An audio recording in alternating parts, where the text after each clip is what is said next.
Assalamualaikum warahmatullahi wabarakatuh. Selamat pagi anak solih dan solihah. Semoga anak solih dan solihah diberikan kesehatan dan kemudahan dalam menuntut ilmu. Sebelum mengawali kegiatan, yuk kita sama-sama membaca basmalah. Bismillahirrohmanirrohim. Hari ini kita akan belajar tematik berbagai pekerjaan pada muatan bahasa Indonesia kelas 4.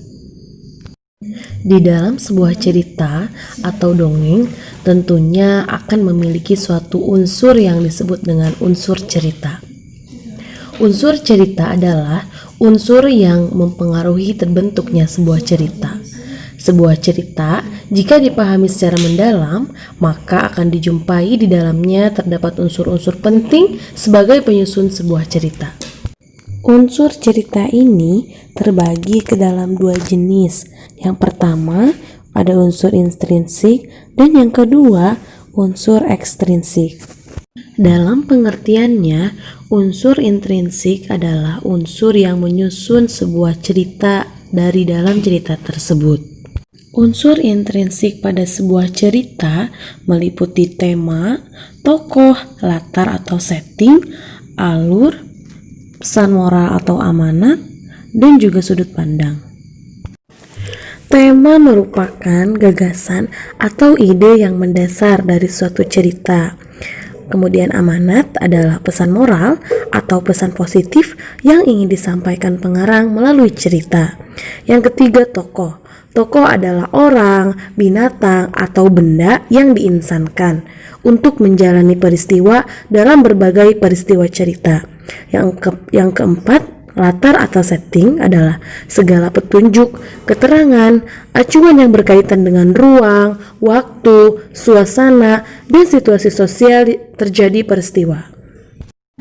Alur merupakan rangkaian peristiwa dalam cerita yang tersusun dalam hubungan sebab akibat. Ada alur maju, alur mundur, dan alur campuran. Yang terakhir ada sudut pandang atau point of view, yaitu posisi pengarang dalam membawakan sebuah cerita. Kemudian, untuk mengetahui tentang sifat tokoh dari suatu cerita, yuk kita simak macam-macam karakter tokoh dalam sebuah cerita. Berdasarkan sifatnya, tokoh dibedakan menjadi 3, yaitu tokoh protagonis, tokoh antagonis, dan juga tokoh tritagonis. Tokoh protagonis yaitu tokoh yang membawakan perwatakan positif dan menyampaikan nilai-nilai positif. Tokoh antagonis yaitu tokoh yang membawakan perwatakan negatif dan seringkali bertentangan dengan tokoh protagonis. Dan yang terakhir, tokoh tritagonis yaitu tokoh penengah. Nah, bagaimana penjelasan tadi anak-anak? Apakah sudah jelas dan dapat dipahami? Ibu berharap anak solih dan solihah dapat memahami materi tersebut. Agar anak-anak dapat lebih paham, yuk kita identifikasi bersama sebuah cerita yang ada di dalam buku tematik berbagai pekerjaan kelas 4 halaman 59. Dengan mengidentifikasi, maka anak-anak dapat mengetahui sifat-sifat tokoh, menilai kejadian suatu peristiwa, dan dapat menilai atau menemukan pesan moral dari suatu cerita.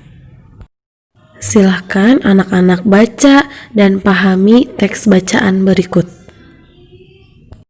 Setelah anak-anak membaca dan memahami teks bacaan cerita dengan judul Pengabdian Dr. Ida, maka kita akan mengidentifikasi unsur apa saja sih yang ada di dalam cerita tersebut. Nah, Ibu memberikan 3 contoh. Untuk yang pertama, yang ditemukan di dalam cerita yaitu unsur tokoh, di mana unsur tokoh tersebut yaitu Rida, ayah dan ibu Rida, bibi dan paman Rida, dan juga Pak Lurah. Perwatakan atau sifat pada tokoh Rida yaitu perempuan yang baik, rendah hati, pintar, dan termasuk ke dalam tokoh protagonis. Yang kedua yaitu latar atau setting, di mana latar tempat yaitu di desa, di rumah Rida, di puskesmas, dan di universitas. Yang kedua ada suasana. Suasana pada cerita yaitu mengharukan dan membanggakan.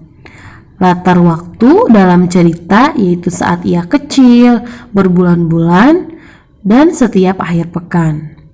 Nah, kemudian unsur yang ketiga yaitu moral atau amanat. Dari ketulusan dan kerendahan hati Dr. Ida, kita belajar bahwa tindakan kita juga harus bermanfaat bagi orang lain. Dalam pekerjaan apapun, kita harus mengutamakan ketulusan dan kerendahan hati.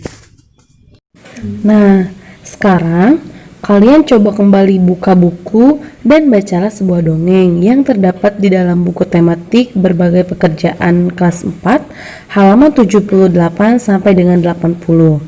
Kemudian, temukanlah unsur-unsur cerita yang terdapat di dalam dongeng tersebut. Berikan pendapat kalian tentang cerita tersebut dan sikap baik apa yang dapat kamu tiru dan sikap tidak baik apa yang tidak boleh kamu tiru pada cerita tersebut. Sampai di sini dulu pembelajaran kali ini. Terima kasih anak-anak atas perhatiannya. Semoga kalian dapat memahami apa yang telah Ibu sampaikan pada hari ini. Kita tutup pembelajaran pada kali ini dengan membacakan hamdalah bersama-sama. Alhamdulillahirrabbilalamin.